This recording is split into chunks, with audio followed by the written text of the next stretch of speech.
ধরুন আপনি ইসলামী ব্যাংকে জব করেন, ৮টা ৫টা ডিউটি করেন, খুব ভালো, মাস শেষে একটা ভালো স্যালারি পান, এটা অনেক ভালো। বাট এই কোম্পানির ব্যাক এন্ডে এবং আউটপুটে কিভাবে কাজ চলে, অর্থায়নগুলো কিভাবে আসে, এইটা একটু ভেবে দেখি। তো তাহলে এখানে মানুষ কি করে, এখানে সঞ্চয় রাখে, এখানে মানুষ ডিপিএস করে, আবার এরকম অনেক ইনভেস্টমেন্ট করে থাকে, ওকে ভালো। বাট এই টাকাটাই কি অ্যানাফ হয়ে থাকে ইনভেস্টমেন্টের ক্ষেত্রে? না, তারা বাংলাদেশ ব্যাংক থেকে লোন নিয়ে থাকে বা লোকালিভাবে মানুষের থেকে লোন নিয়ে থাকে। তো বাংলাদেশ ব্যাংক থেকে যদি লোন নেয় তাহলে তাদেরকে অবশ্যই একটা ইন্টারেস্ট দিতে হয়। তাহলে মোট কথায় কি, একটু সুদের কারবার ছোটোখাটো এসে যাচ্ছে। তো দেখুন, এর থেকে আরও খোলাসা আপনাকে আমি ক্লিয়ার করি। ধরুন আপনি একটা ইন্ডাস্ট্রিয়াল কোম্পানিতে ইনভেস্টমেন্ট করতে যাচ্ছেন, টেক্সটাইল, এগুলো তো ভালো, হালাল হালাল এগুলো সব ওকে। বাট আপনি একটু ব্যাক এন্ডের হিসাবগুলো দেখুন। বাংলাদেশ সরকার বলতেছে যে একজন শ্রমিকের বেতন 15,000 টাকা করতে হবে। তো আপনি দেখুন, যদি 15,000 না করে ওই কোম্পানি যদি 14,999 টাকা করে থাকে, কথার কথা করে থাকে, তাহলে 1 টাকা কম দেওয়াটা কি আইনত কি, মানে এটা একটা কি গিল্টি কাজ বা ভুল কাজ বা খারাপ কাজ? সো ওই কোম্পানি যদি 1 টাকা কেন, 1 পয়সাও যদি জনগণকে বা লেবারকে কম দেয়, ওই টাকাটা টোটালটাই হারামে কনভার্ট হয়ে যাবে। আচ্ছা দেখুন, এর থেকেও আপনাকে আমি একটা সহজ সলিউশন দিচ্ছি। তো দেখুন, একটা কোম্পানি ক্রিয়েট করতেছে কি, সিমেন্টের কোম্পানি বা ওষুধ কোম্পানি, কোথায়? ধরুন সিমেন্টের কোম্পানি ক্রিয়েট করতেছে ওরা সুন্দরবন বনের ভেতরে। তো সুন্দরবন বনের ভেতরে সরকার থেকে পেয়ে গেছে, ঠিক আছে। বাট তারা কি করলো, তাদের একটা অংশ বৃক্ষ কেটে দিল, এবং তার থেকে বেশি বৃক্ষ কাটতে পারে, কমও কাটতে পারে, নো প্রবলেম। অ্যান্ড এর পরবর্তীতে তারা কি করলো, তাদের যে যে ধোঁয়া নিষ্কাশন, এইটার ফিল্টারটা কম করলো বা এটা ভালোভাবে দিল না নর্মালিভাবে। এবং ওখানকার যে ওয়েস্টেজ বা ওখানকার যে কেমিক্যালটা থাকবে, এটাও ওরা ওইভাবে পরিশোধন করলো না। সো যদি পরিশোধন না করে এইভাবে যদি মানে পৃথিবীতে বা মনে করেন যে আপনার জঙ্গলে যদি রেখে দেয় বা চলে যায়, তাহলে এর দ্বারাই কী হচ্ছে, একটা পলিউশন ক্রিয়েট হচ্ছে। সো এই যে পলিউশনটা ক্রিয়েট হয়, এটা কিন্তু পুরা বিশ্বের ভেতরে একটা ইফেক্ট আসবে। তো দেখুন, একটা কোম্পানিকে আপনি শুধু ব্যাকএন্ডেই দেখতে হবে এবং আউটপুট দেখতে হবে, ইনপুট দেখতে হবে। একটা কোম্পানি কোথা থেকে অর্থ পাচ্ছে, আপনি বলতে পারবেন যে বাংলাদেশের কোনো কোম্পানি লোনের দ্বারায় তারা ডেভেলপমেন্ট করতেছে না? আপনি কেউ বলতে পারবে চ্যালেঞ্জ দিয়ে যে না, অমুক কোম্পানি রয়েছে? আপনি 10টা কোম্পানি নিয়ে আসুন, বেঙ্গল, আরএফএল, বসুন্ধরা, এরকম 10টা কোম্পানি নিয়ে আসুন, যে দেখবেন তাদের মিলিয়ন মিলিয়ন, লক্ষ লক্ষ টাকা তাদের লোন থেকে থাকে। যদি ওই কোম্পানির লোনে থেকে থাকে, নর্মালিভাবে শ্রমিকের বেতন যদি 1 পয়সাও কম করে, ধরুন শ্রমিকের বেতন সরকারি অনুমান হিসাবে ঘন্টায় 100 টাকা করে তারা এক্সট্রা পাবে, সেটা হচ্ছে ওভার টাইম। বাট ওখানে 10 টাকা কম দিল কোনো কোম্পানি, অনিয়ম করলো। যদি অনিয়ম 1 পয়সাও করে থাকে, তাহলে এটা হালাল কিভাবে হয় আপনি আমাকে বলবেন, ওকে? দেন এর থেকে আরও সলিউশনটা হচ্ছে যে সে টাকা কোথায় ব্যবহার করা হচ্ছে। তো আপনি এখন দেখতে পারেন যে ধরুন একটা কোম্পানি প্রফিট করতেছে, সেই টাকাটা যদি খারাপ কোনো কাজে ব্যবহৃত হয়, যেরকম আপনি হয়তো একটা রিপোর্ট দেখবেন কি না, একটা ইউনিভার্সিটি একটা পর্ন সাইটকে তারা লিগালিভাবে কিন্তু নিয়ে রেখেছে। দেখুন, এত রিপোর্ট আপনাকে যদি সামনে নিয়ে আসতে পারতাম, যে পার্ট বাই পার্ট, যে এইটা হচ্ছে, এইটা হচ্ছে, তাহলে আপনি জিনিসটা ক্লিয়ার হবেন। বাট আপনাকে আমি কিছু হিন্টস দিচ্ছি। ধরুন এখন চলে আসুন ক্রিপ্টো মার্কেটের নর্মালি কথা। তাহলে এই যে বাংলাদেশের যে বিষয়টা আপনাকে নর্মালিভাবে বললাম, এইটা দ্বারা আপনাকে কি বোঝাচ্ছে, যে যে কোনো কোম্পানির ব্যাকএন্ডে সুদের কারবার চলে। সো যদি সুদের কারবার চলে, আপনি ওখান থেকে যে মার্জিন পাবেন, এইটা হালাল হবে কিভাবে আপনি আমাকে বলতে পারেন, ওকে? আর দ্বিতীয়ত, ক্রিপ্টোর কথায় যদি চলে আসি, এইটার অর্থায়ন কোথায় পাচ্ছে? কেউ বলতে পারবেন যে ইথিরিয়ামের মালিকের অর্থটা কোথা থেকে এসেছিল? কেউ বলতে পারবে? আবার এই অর্থটা যে ইথিরিয়াম কোম্পানি ওরা ভালো কাজে ব্যবহার করতেছে না খারাপ কাজে ব্যবহার করতেছে? না এমনও তো হইতে পারে যে ওরা আর্মস কোম্পানিতে ইনভেস্টমেন্ট করতেছে, ওরা ব্যাংকিং খাতে ইনভেস্টমেন্ট করতেছে, ওরা এরকম থাকতে পারে না, হইতে পারে না? আপনি কি বলতে পারবেন যে বিএনবি কোম্পানি, যে ওরা ব্যাংকের সাথে জড়িত নেই? কেউ বলতে পারবে? আমার নর্মাল থিঙ্কিং থেকে আমি যেটাকে মনে করি, যদি এগুলো না করে থাকে, আপনাকে আমি আবারও বলি, একটা কোম্পানির ব্যাকএন্ডে কী চলে এবং এর আউটপুট কী হচ্ছে, এইটা যদি আপনি না বের করতে না পারেন বা না সঠিক তথ্য না দিতে পারেন, তাহলে আপনি কখনো হালাল বলতে পারবেন এবং এটা 100% হারামের ভেতরে কনভার্ট হবে।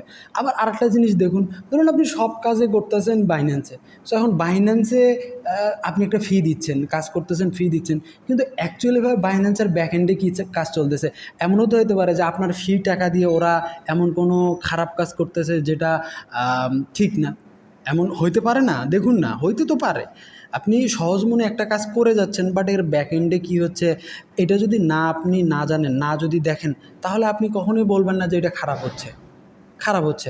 এখন বাংলাদেশের আরেকটা লজিক, যেটা বাংলাদেশের, ধরুন আপনি একটা প্লট কিনতে যাচ্ছেন, জায়গা কিনবেন বা একটা বাসা কিনবেন, ওকে, তো আপনার প্রথম সত্য কী থাকবে জানেন?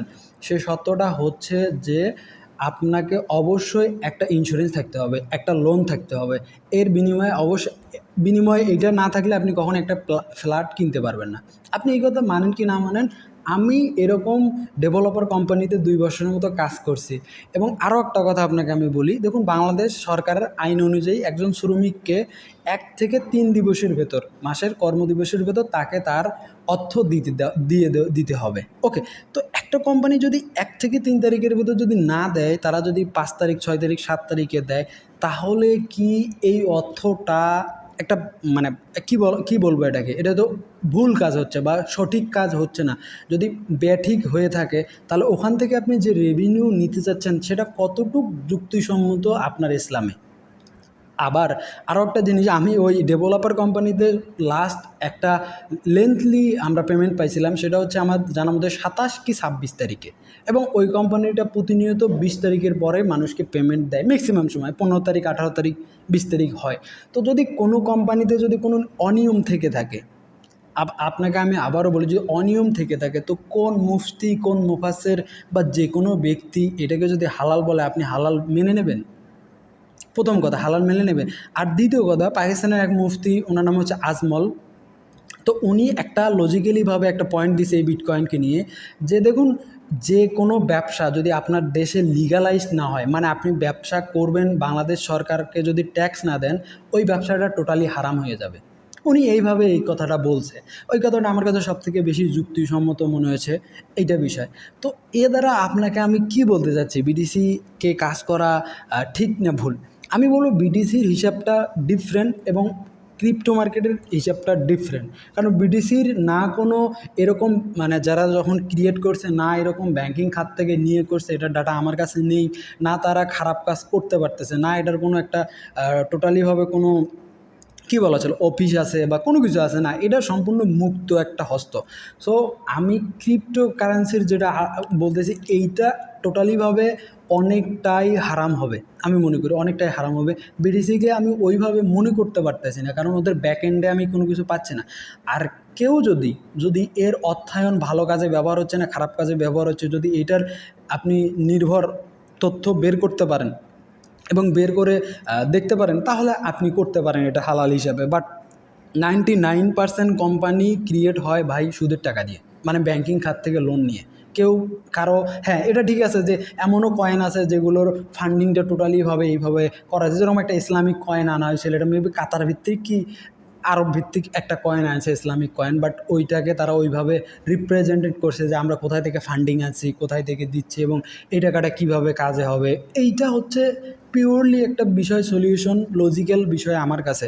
এখন ক্রিপ্টো মার্কেট হারাম কি হালাল, এটা আপনি নিজেই ডিসাইড করতে পারবেন, আপনাকে আমি কি বোঝাতে চাচ্ছি।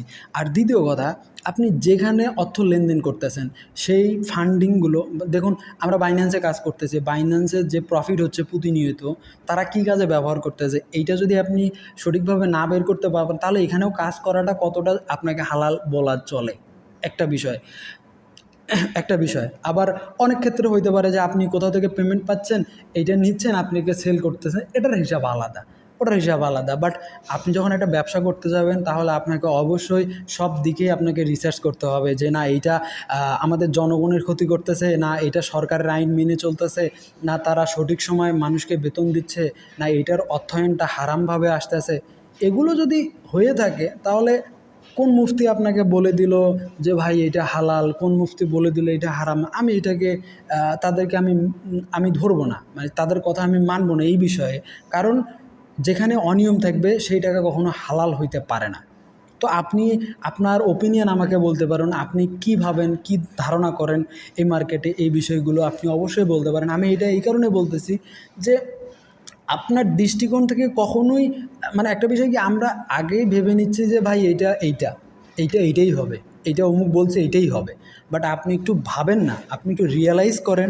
রিয়ালাইজ করার পর যদি আপনি মনে করেন যে না আপনি পজিটিভ, আপনার মুহূর্তেই পজিটিভ, পজিটিভ, আমার কোনো সমস্যা নেই। বাট যদি কোনো অনিয়ম থাকে তাহলে আপনাকে অবশ্যই এটা হারাম হবে।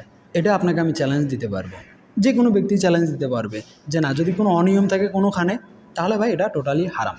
এখন দেখুন কোন কয়েনটা আপনার নিয়মের ভেতর কাজ করতেছে, কোন কয়েনটা অনিয়মের ভেতর করতেছে, একটু বিশ্লেষণ করে আপনি নিজেই আপনাকে উত্তর দিতে পারেন, আপনি আমাকেও উত্তর দিতে পারেন, আপনি 8-10 জনকেও উত্তর দিতে পারেন। বাট এই ভিডিওটা কম হলে 200-250 মানুষ হয়তো বা দেখবে। বাট তারা হয়তো আমার কথাটা বুঝতে পারবে যে বাংলাদেশের কোন ইন্ডাস্ট্রিতে ইনভেস্টমেন্ট করলে হালাল হবে। আমি এটা চ্যালেঞ্জ দেব, আমি এটা চ্যালেঞ্জ দিতে চাই যে কোন ইন্ডাস্ট্রিতে ইনভেস্টমেন্ট করলে এটা হালাল টাকাতে আপনি কনভার্ট করতে পারবেন। Thank you so much. হয়তো অনেক কথা বলছি, ভালো থাকবেন, মনে কিছু নেবেন না, আপনার ওপিনিয়ন অবশ্যই দেবেন আমাকে।